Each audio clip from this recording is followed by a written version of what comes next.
Saudara, polisi akan kembali melakukan olah TKP untuk mengetahui penyebab kematian dari ibu dan anak di rumahnya di daerah Cinere, Depok, Jawa Barat pada esok hari. Sedianya olah TKP lanjutan dilakukan pada hari Jumat sore. Tim forensik Bitdokes Polda Metro Jaya akan melakukan otopsi lengkap untuk menganalisis penyebab kematian dari ibu dan anak di Cinere ini, saudara.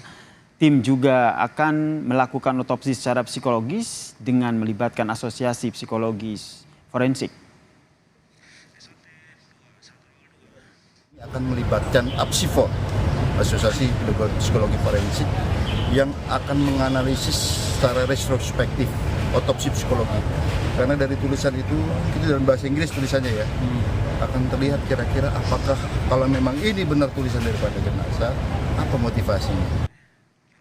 Sebelumnya, saudara, Polda Metro Jaya temukan bukti petunjuk berupa tulisan di dalam laptop yang diduga milik ibu dan anak yang tewas ini, saudara. Pesan di laptop tertulis, siapapun yang membaca tulisan ini, mungkin pada saat melihat tulisan ini, saya dan ibu saya sudah meninggal dunia. Dari bukti ini, saudara, polisi akan menggandeng asosiasi digital forensik untuk meneliti kebenarannya. Satu petunjuk dari laptop yang diduga laptop korban, yang berjudul To you whomever. Jadi di sana tertulis siapapun yang membaca tulisan ini, mungkin pada saat melihat tulisan ini saya dan ibu saya sudah meninggal dunia. Nah, ini kita akan dalami apakah memang ini tulisannya jenazah ini ataupun merupakan desepsi, kita nggak tahu. Mungkin ada orang lain juga yang nulis, kita nggak tahu. Oleh karenanya biar nanti alat bukti yang akan mengarahkan kira-kira apa yang terjadi. Saudara, kita bahas kasus ibu dan anak yang tewas tinggal kerangka ini bersama dengan psikolog forensik Mas Reza Indragiri yang telah bergabung bersama kami di Kompas Malam. Assalamualaikum, salam sehat Mas Reza. Waalaikumsalam. Tadi Mas Reza juga sempat ke TKP begitu. Apa yang Anda lihat dari kasus ini?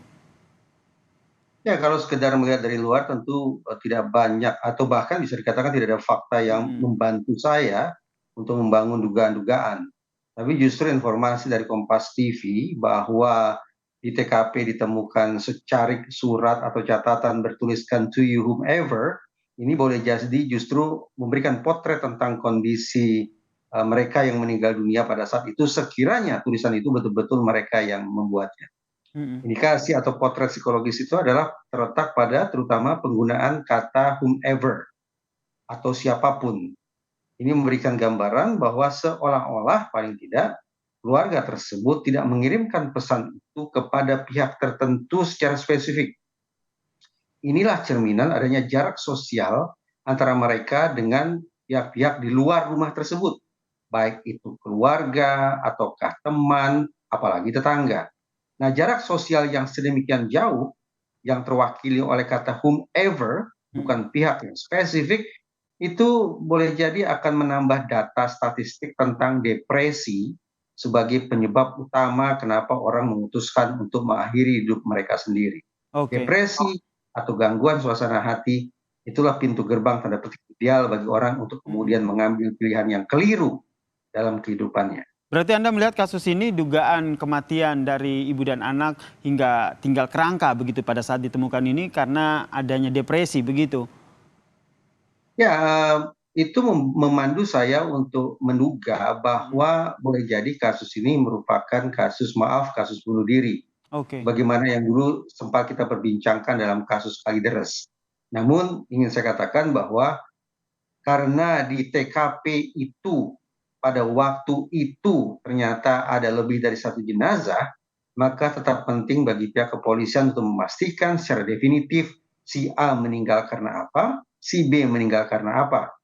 Karena kalau kita buka catatan forensik, maka kita akan temukan penjelasan tentang penyebab kematian ada 4. Apakah penyebabnya alami, ataukah kecelakaan, ataukah pembunuhan, atau bahkan bunuh diri. Nah, siapa gerangan yang meninggal akibat diri, dan ada kemungkinan bahwa ini merupakan kasus pembunuhan, itu yang harus diinvestigasi oleh pihak kepolisian. Oke, menjurus jika nantinya ini kasus bunuh diri begitu. Namun apa yang nantinya akan menjadi fokus polisi sehingga kasus ini bisa terang benderang ke publik? Tadi saya katakan, oke lah, anggaplah ada satu orang yang misalnya menelan zat tertentu yang menyebabkan ia meninggal dunia, Mm-mm. bunuh diri. Tapi kita bayangkan seandainya orang tersebut sebelum menelan zat kimia tersebut ternyata dipersuasi, dikondisikan, atau dipengaruhi oleh pihak lain untuk meminum zat beracun tersebut, maka tidak terlalu kemungkinan bahwa ternyata di samping kasus bunuh diri, ada pula kasus pengkondisian dalam kurung kasus pembunuhan. Nah, sayang beribu sayang, Indonesia tidak mengenal istilahnya posthumous trial, persidangan terhadap orang-orang yang dianggap melakukan perbuatan pidana, namun sayang sudah meninggal dunia. Sistem hukum kita tidak mengenal itu. Jadi perkiraan saya, tidak begitu mudah juga bagi pihak kepolisian untuk memastikan apakah ini semata-mata kasus bunuh diri, ataukah bunuh diri yang disertai dengan pembunuhan. Nah, idealnya memang itu diungkap semua, tapi dugaan saya mungkin polisi juga akan memukul rata bahwa ini adalah kasus A saja, yaitu bunuh diri saja, atau kasus B saja, atau kasus C saja, Mm-mm. tapi dugaan saya ini adalah kasus bunuh diri saja. Oke. Dugaan saya. Kemudian yang juga menarik untuk kita ulas adalah terkait dengan dugaan sementara ya, sekali lagi saya garis bawahi, dugaan sementara ini karena depresi begitu. Ini juga ditambah dengan keterangan dari tetangga korban yang menyatakan bahwa mereka yang selalu tertutup begitu, kurang bergaul. Dari hemat Anda sebagai psikolog forensik ini, seberapa berpengaruhkah kondisi seseorang dalam keadaan depresi yang berujung pada keinginan untuk mengakhiri nyawanya? Ada catatan statistik yang menunjukkan bahwa 90% kasus bunuh diri ternyata disertai dengan kondisi depresi. Namun ada catatan berikutnya, bahwa kemungkinan besar orang-orang yang memutuskan untuk mengakhiri hidupnya dengan cara yang salah itu mengidap komorbiditas. Artinya di samping depresi ada kemungkinan masalah-masalah kesehatan yang lain, baik masalah kesehatan psikis maupun masalah kesehatan fisik. Itu sebabnya salah satu jalan yang digunakan oleh metode otopsi psikologi adalah dengan melakukan pemeriksaan terhadap catatan medis pihak yang bersangkutan. Hmm. Kendalanya adalah saya masih membayangkan orang kita belum cukup terbiasa untuk memiliki catatan medis yang menyeluruh tentang kondisi kesehatannya. Itu sebabnya pemeriksaan terhadap dokumen-dokumen terkait dengan kondisi kesehatan atau riwayat medis barangkali tidak bisa dimanfaatkan terlalu banyak oleh otoritas penegakan hukum kita. Tinggal lagi cara yang kedua, yaitu otopsi psikologis dengan menanyai pihak-pihak yang signifikan, pihak-pihak yang dianggap mengetahui tentang kondisi kepribadian, tentang perilaku, bahkan mungkin juga tentang keadaan-keadaan khusus yang ada pada orang-orang yang mengakhiri hidupnya dengan cara yang salah seperti itu. Oke, terkait dengan kasus ini, Mas Reza, apakah polisi juga perlu gitu menyampaikan ke publik keterangan yang mungkin nantinya didapatkan dari sejumlah saksi, mungkin dari keluarga korban, kalau lihat ini ibu dan juga anak, mungkin dari sang ayah ataupun ada keluarga yang lain begitu? Yang paling utama barangkali justru bagaimana pihak kepolisian bisa membuka identitas dua orang tersebut, Mhm. sehingga diharapkan itu akan mengundang pihak-pihak yang memiliki informasi atau memiliki pengetahuan tentang mereka untuk menyampaikan informasi itu kepada pihak kepolisian. Semakin banyak informasi yang diberikan, mudah-mudahan potret kondisi kedua orang tersebut juga akan bisa disusun secara lebih utuh sehingga mengantarkan pihak kepolisian untuk sampai pada sebuah simpulan yang definitif. Sekali lagi, apakah kematiannya disebabkan oleh faktor alami, kecelakaankah, atau pembunuhan, atau justru akibat bunuh diri pada masing-masing jenazah. Oke, untuk menuju ke sana, yang dilakukan besok adalah terkait dengan melakukan olah TKP begitu. Fokus olah TKP nanti yang Anda lihat ini nanti akan lebih kepada membuktikan apa? Perkiraan saya langkah yang paling dikedepankan adalah pemeriksaan dari sudut pandang kedokteran forensik. Mhm. Karena itu yang menghasilkan temuan tentang bagaimana kondisi fisik kedua orang tersebut. Adakah misalnya tanda kekerasan, Mhm. adakah zat-zat tertentu yang masuk ke tubuh mereka secara tidak normal, dan kondisi-kondisi fisik lain yang dianggap tidak wajar, yang akan memberikan petunjuk tentang, sekali lagi, sesungguhnya apa penyebab kematian kedua Penyebab orang kematian tersebut. mereka ya. Kemudian tulisan yang di laptop itu yang tadi sempat kita bahas di awal ini seberapa besar nih pengaruhnya akhirnya bisa menunjukkan penyebab dari kematian? Nah, kalau kemudian kita sudah bicara tentang pesan-pesan semacam itu, memang relevan bahwa psikologi forensik kemudian akan masuk untuk memberikan kontribusinya. dalam pengungkapan kasus. Sebagaimana kasus Kalideres juga saya katakan, saya pada dasarnya tidak akan memberikan pembenaran apapun terhadap kasus bunuh diri.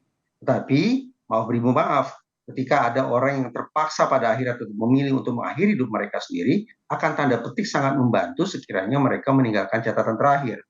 Catatan semacam itu akan memberikan kejelasan bagi pihak kepolisian, mengurangi beban keluarga, sekaligus mengurangi spekulasi yang berkembang di masyarakat terkait dengan penyebab kematian orang-orang yang sekali lagi saya tandaskan berulang kali, orang-orang yang sayangnya memilih untuk mengakhiri hidup mereka dengan cara yang salah. Oke, terakhir Mas Reza, dari kasus ini nanti kita juga masih menanti gitu apa hasil dari penyelidikan maupun penyidikan dari polisi. Namun yang menjadi catatan Anda dari kasus ini, misteri pesan ibu dan anak yang tewas tinggal kerangka ini. Terus terang ada dua isu kemasyarakatan yang lebih menjadi fokus perhatian saya. Pertama, tentang dukungan sosial.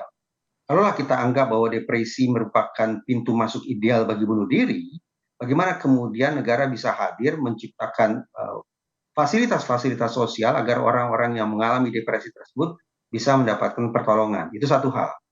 Yang kedua, mudah-mudahan keliru, tapi saya merisaukan akan terjadi, katakanlah wabah istilahnya adalah wabah bunuh diri atau copycat suicide, di mana orang-orang kemudian ironisnya secara rasional menjadikan bunuh diri sebagai cara untuk mengatasi masalah yang mereka rasakan berat.